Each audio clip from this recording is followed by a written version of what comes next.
అలా మీతో విడిపోయి వేరే ఉండడం నాకిష్టం లేదు మామయ్య. తులసి.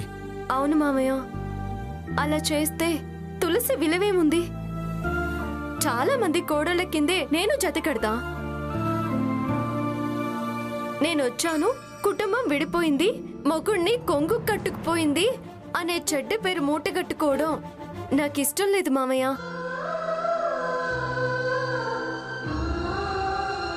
తులసి మీ ఇంటి గౌరవాన్ని పెంచాలి, మీ వంశ ప్రతిష్టని నిలబెట్టాలి. అత్తతో పాటు పోటీ పడింది, వేరే పోయింది అనే మాట పడ్డం నాకు ఇష్టం లేదు. ఎన్నేళ్లు గెలుపు అనుభవించిన దాన్ని ఇప్పుడు పారిపోవడం నాకు నచ్చదు మామయ్య. అమ్మ కోరిక తీర్చాలని ఎలా శ్రమపడ్డానో, మన కుటుంబాలు కలిసి ఉండాలి అని, మనమందరం కలిసి సంతోషాలు పంచుకోవాలి అనే లక్ష్యం ఉన్నదాన్ని ఎలా వేరుగా వెళ్ళగలను మామయ్య? అత్తయ్య అంగీకరించడానికి కాస్త టైం పట్టొచ్చు, కానీ మనం ఎప్పటికీ వేరుగానే ఉండము అనే నమ్మకం నాకుంది. కాదు అని దుర్గమ్మ చెప్తే అవును అని అనిపిస్తాను. తన అంగీకారంతోనే కాపురం మొదలు పెడతాను. ఎస్, తులసి అభిప్రాయమే నా అభిప్రాయం నాన్న. అమ్మ బాధపడినా కన్నీళ్లు పెట్టినా మాకు కలిసి రాదు, మేం సంతోషంగా ఉండలేం నాన్న. ఓకేరా, మీకంత నమ్మకం ఉన్నప్పుడు నేను మాత్రం ఎందుకు బలవంత పెడతాను? పిల్లలైన మీరే నిబ్బరంగా ఉన్నారు. అనవసరంగా తప్పుగా ఆలోచించి నేనే తొందరపడ్డాను. సారీరా. అయ్యో అదేంటి మామయ్య, మీరు నాకు సారీ చెప్పడం ఏంటి? మా ప్రయత్నాలకి సాయం సహకారం అందించాల్సిన వాడివి. అవెప్పుడు నా తరపున మీకుంటాయమ్మా. పదండి వెళ్దాం, రారా.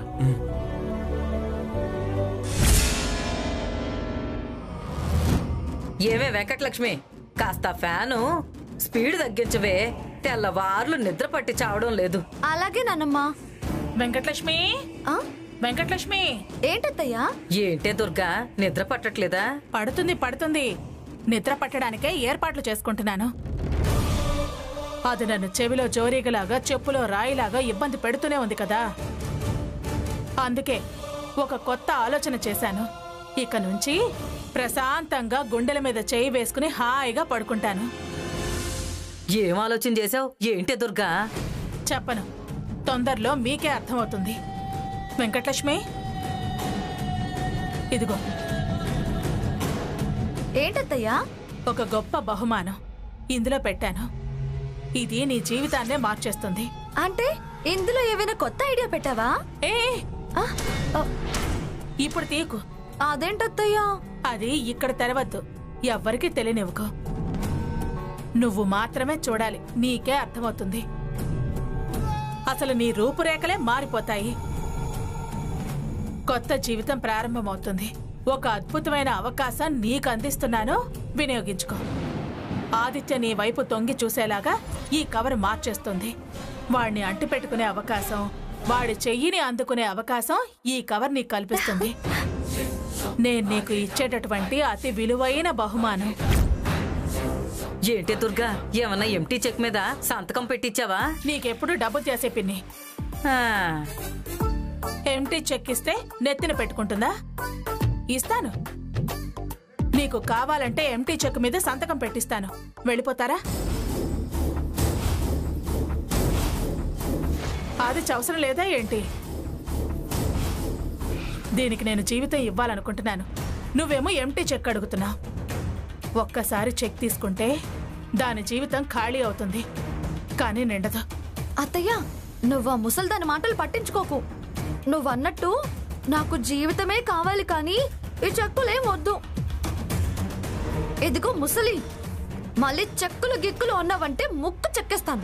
ఏంటే నన్ను ముసలి అంటావు? మరి దానికి మండేలా మాట్లాడితే అనదా ఏంటి పిన్ని? అయినా నువ్వు ఖాళీ చెక్కు అని అడగటం ఏమిటి? బుర్ర తక్కువ ఆలోచన కాకపోతే? ఏదో కవర్లో పెట్టి బహుమానం అంటే అడిగానులే, కానీ నా మీద విరుచుకు పడతారేంటే? వాగకుండా మూసుకొని కూర్చో. అత్తయ్య, ఇంతకీ ఇందులో ఏముందో చెప్పరాదత్తయ్యా? అది నువ్వు మాత్రమే చూడాలి. అత్తయ్య, టెన్షన్ పెడుతున్నావేంటి? టెన్షన్ ఏమీ లేదే, నిన్నే చూడమంటున్నాను కదా, నువ్వే చూడు. ఈ సస్పెన్స్ కూడా క్లియర్ అవుతుంది. అది నువ్వు తెరిచి చూసిన తర్వాత తులసి కళ్ళు మూతలు పడతాయి. దానికి ప్రపంచం అంతా తలకిందులుగా కనిపిస్తుంది.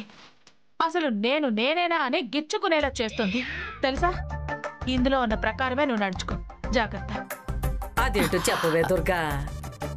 నీకెందుకు పిన్ని? అయినా నీకు చెప్పాననుకో, తెల్లారులో ఊరంతా టంకేసుకుని వస్తావు. లక్ష్మి, లైట్ ఆఫ్ చేసుకుని పడుకో. గుడ్ నైట్ పిన్ని. అదేంటో చూడవే. అత్త వద్దని చెప్పింది కదా, పడుకో ముందు.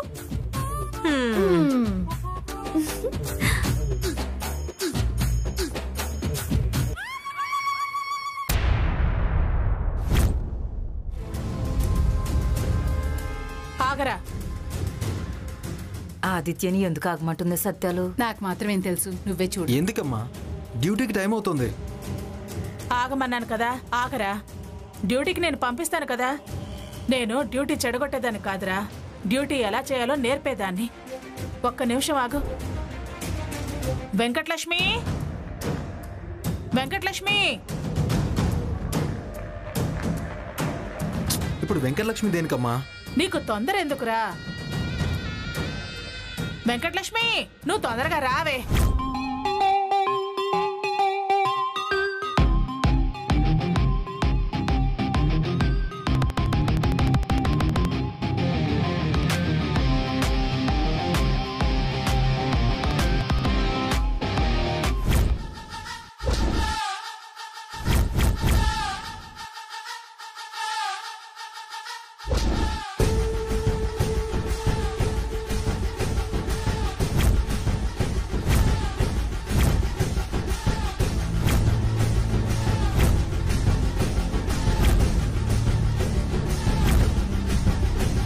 ఓసే వెంకటలక్ష్మి, ఈ డ్రెస్సులో నువ్వు భలేగున్నావే. ఈ రోజు నుంచి ఇది నీతోనే వస్తుంది. నీ స్టేషన్లో నీతో పాటే డ్యూటీ చేస్తుంది. తిరిగి నీతో పాటే ఇంటికి వస్తుంది. అమ్మా ఏంటమ్మా ఇదంతా? అసలు ఏమైంది నీకు? మొన్న ఈ మధ్య పిచ్చెక్కిందల్లా యాక్ట్ చేసావు, మళ్ళీ ఇదంతా కుదరమనా? అసలు ఆ డ్రెస్ ఏంటి? అది నాతో పాటు రావడం ఏంటి? అది నాతో పాటు స్టేషన్లో ఉండడం ఏంటి? తిరిగి సాయంత్రం దాన్ని నేను తీసుకురావడం ఏంటి? మా అది పోలీస్ స్టేషన్ అనుకున్నావా, లేకపోతే పర్ఫామ్ చేసే స్టేజ్ అనుకున్నావా? దాన్ని స్టేషన్కి తీసుకెళ్తే ఫస్ట్ నన్ను ఉద్యోగం నుంచి పీకేస్తారు. దేనికైనా ఒక లిమిట్ ఉంటుందమ్మా. అయినా పోలీస్ స్టేషన్ మన సొంత జాగిరి కాదు. ఎవరిని పడితే వాళ్ళని డ్రెస్లో ఎంచి తీసుకెళ్ళడానికి గవర్నమెంట్ పర్మిషన్ ఇవ్వకుండా ఇలా ఎవరు పడితే వాళ్ళు యూనిఫామ్ కూడా వేసుకోకూడదు. వెంకటలక్ష్మి, పాపం ఆదిత్యకి అర్థం కావటం లేదు. అర్థమయ్యేటట్టు నువ్వేంటో తెలిసొచ్చేటట్టు వాడికి చెప్పు.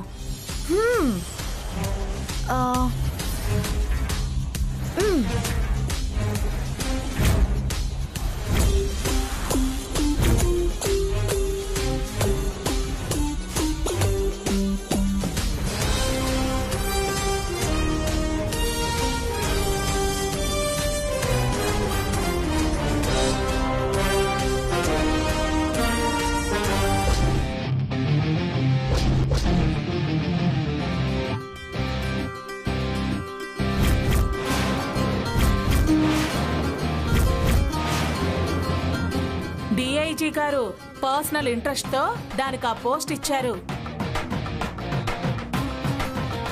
నా రిక్వెస్ట్ ని మన్నించారు. నువ్వింకే అనుమానాలు పెట్టుకోవాల్సిన పని లేదురా. దాన్ని నీతో పాటు తీసుకున్నాడు.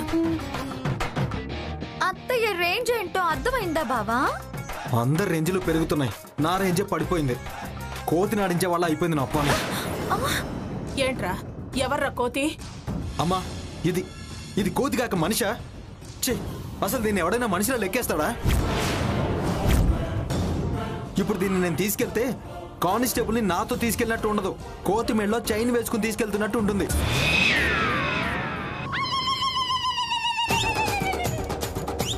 అమ్మా పంజాబీ డ్రైవర్లు కోతిని పెంచుకుని లారీల మీద తిప్పుతుంటారంట కదా, మరికొందరు సైకిల్ మీద తిప్పుకుంటారు.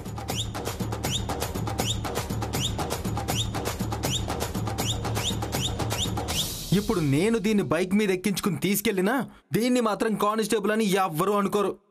ఒకవేళ అనుకున్నా నాకు మాత్రం కోతి పిల్లలాగే అనిపిస్తుంది.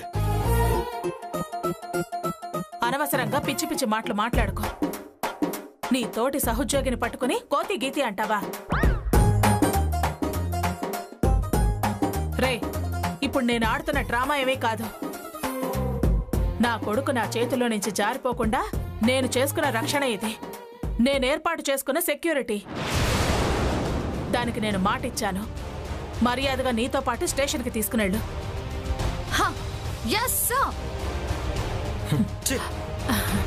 నా తల్లి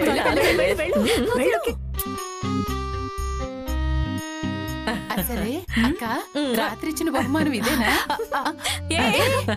నా తల్లి, నా బంగారమే. అవునే, జీవన సాఫల్యం పురస్కారం లాంటిదది. దాని లైఫ్ కి ఇప్పుడు ఒక అర్థం వస్తుంది. నా ఆలోచనకి ఒక పరమార్థం ఏర్పడుతుంది. బాయ్.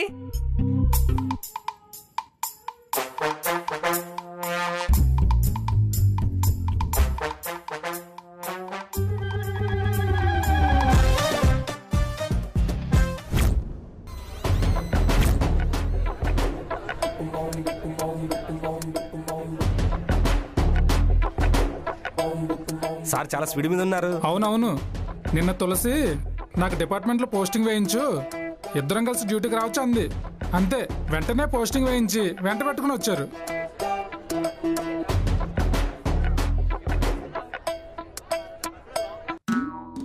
అయితే నిన్న సార్ అన్నట్టు ఒక సెల్ని వాళ్ళ రూమ్గా మార్చాల్సిందే. అవునవును, మనం అర్జెంటుగా ఫర్నిచర్ షోరూమ్కి వెళ్ళాల్సిందే.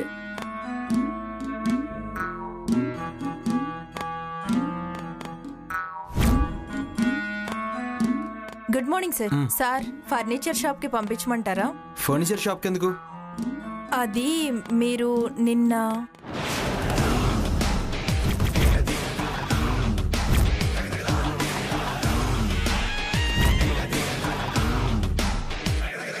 ఈ అమ్మాయ్యా? ఇదేంటి, నేను తులసి అనుకున్నాను. తనకి పోస్టింగ్ ఇప్పించారా సార్? నేనేమి ఇప్పించలేదు. అవును, బావేం ఇప్పించలేదు. మా అత్తయ్య ఈ ఉద్యోగం వేయించింది. నన్ను వేపుకు తినమని కూడా పంపించింది. కాదు, కంటికి రెప్పలా కావలసిన వాణ్ణి చూసుకోమని. ఏం చూసుకుంటావు? అది ఇది అని ఇంకేముంది, ఇంకా అన్ని నేనే అయ్యి బావకి నీడలా ఉంటాను. నీడ లేదు, గోడ లేదు. శ్రావణక్క, దీనికేమన్నా పని చెప్పండి. వాళ్ళు చెప్పడం ఏంటి బావా? ఏదైనా నువ్వు చెప్పడమే. ఏయ్ చూడు, ఇది ఇల్లు కాదు, పోలీస్ స్టేషన్. నేను స్టేషన్ ఆఫీసర్ని, నువ్వు కానిస్టేబుల్వి. బావా గీవా జాంతానాయ్. డ్యూటీని డ్యూటీలా చెయ్యి. అత్తయ్య అలా చెప్పలేదే. ఏయ్, ఇక్కడ అత్తయ్య చెప్పినట్టు కాదు, నేను చెప్పినట్టు వినాలి. వెళ్ళి బయట సెంట్రీ డ్యూటీ చెయ్యి. శ్రావణక్క. సార్, ఇదిగోండి మేడం. నేను అలాంటివి చేయను. నీ కూడా నీ వెంటే. సార్కి స్టేషన్లో కూడా మనశ్శాంతి ఉండదు.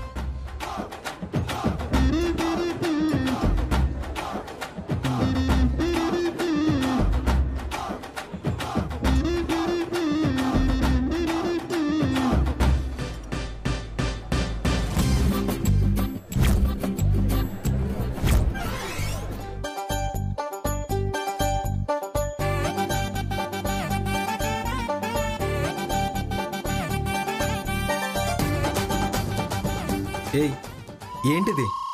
డ్యూటీ. ఎటువైపు వెళ్తే అటువైపు వస్తావే? అదేగా నా duty. Sir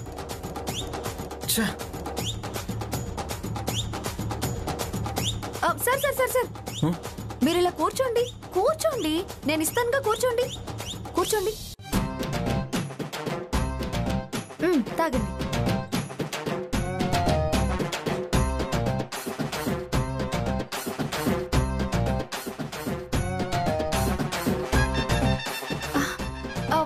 sir sir sir sir sir, కూర్చోండి, నేను ఇస్తాను కదా, కూర్చోండి. కూర్చోండి కూర్చోండి సార్, కూర్చోండి. నిమ్మలంగా కూర్చోండి, నేను తీసుకొస్తానుగా.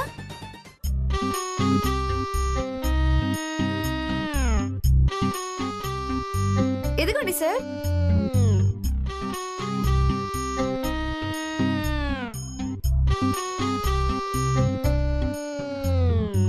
ఏయ్, ఎందుకు ఎందుకు నన్ను ఇలా విసిగిస్తున్నావు? అత్తయ్య నిన్ను ఫాలో అవటమే, నీ పనులు చేయటమే అదే నా పని అని చెప్పింది. ఏయ్, వెళ్ళు, వెళ్ళి నీ పని చూసుకో పో.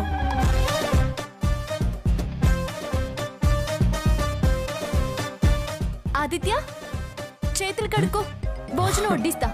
ఏయ్, సార్ని పేరు పెట్టి పిలుస్తున్నావేంటి? సార్ సార్ అనాలి. ఏయ్, అది నా భార్య. ఎవరైతేనే వరుసలు స్టేషన్లో కుదరవు. ఆ మాట అనడానికి నువ్వెవరు?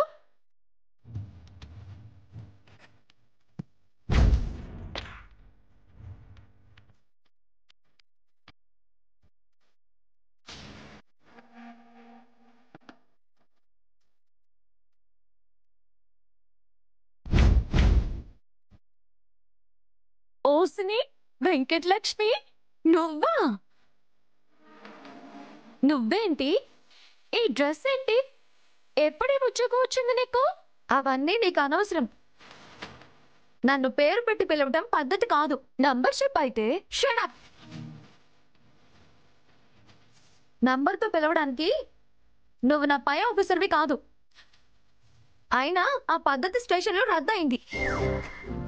మర్యాద ఇచ్చి డెసిగ్నేషన్తో పిలవాలి, లేదా గౌరవంగా పిలవాలి. Okay okay okay madam. అప్పుడే రూల్స్ అన్ని బాగానే నేర్చుకున్నారే. అవును, అన్నీ తెలుసుకున్నారు గాని మేడం, నేను సార్ భార్యనని మీకు తెలీదా? ఇక్కడ వరుసలు లేవన్నాను కదా. అలాగా, సరేలే మేడం. నేను మా వారికి లంచ్ తీసుకొచ్చాను. బయట నుంచి తెచ్చిన ఏ ఆహారమైనా ముందు నేను తిని ఆ తర్వాత తినొచ్చు అన్న తర్వాతే సార్ తినాలి. అలాగే, పర్ఫెక్ట్ గా చెప్పారు మేడం. అలాగే మీరు చేతులు కడుక్కోండి మేడం, నేను వడ్డిస్తా.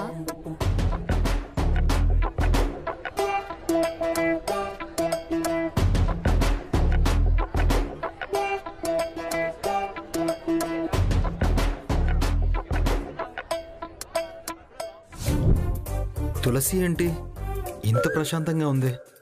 దీనికి తిట్లు వడ్డిస్తుంది అనుకుంటే తిండి వడ్డిస్తుంది ఏంటి?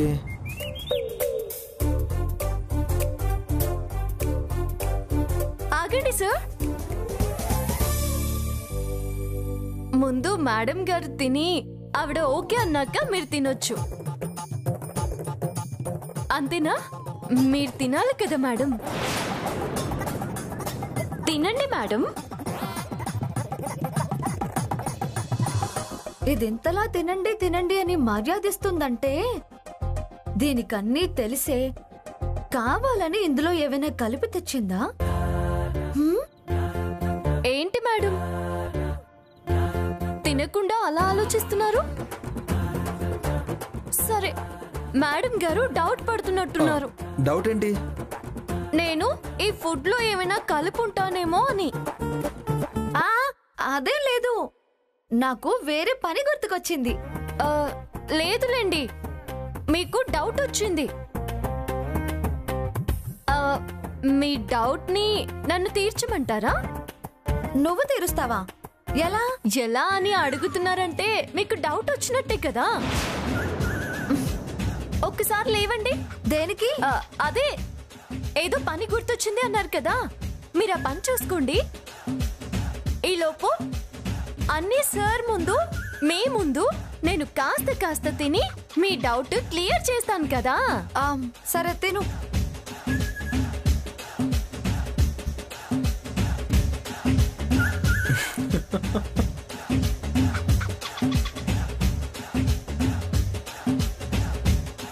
బావా, కొంచెం కూర వేసుకో. కూరలన్నీ చాలా టేస్ట్గా ఉన్నాయి తులసమ్మ. చాలా బాగున్నాయి సార్.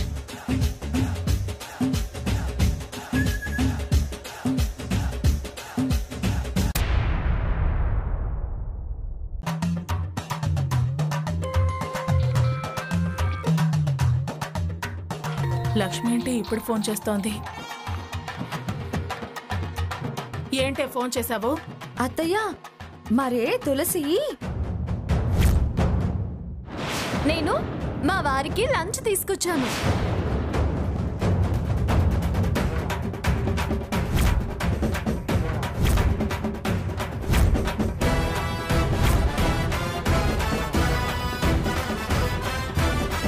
తినాలా వద్దా అత్తయ్య? పోసే తిండిపోతానా? తినాలా వద్దా అనేది తర్వాతే, అసలు ముందు దాన్ని లోపలికి ఎందుకు రానిచ్చావు? అదే వచ్చేసింది అత్తయ్య, నేనేం చెయ్యను? ముందు దాన్ని వెళ్ళగొట్టు, మళ్ళీ లోపలికి రానివ్వకుండా చూడు. పో, తింగరి చేష్టలు చేయకుండా కాస్త తెలివిగా మాట్లాడవే. అలాగే అత్తయ్య, అలాగే.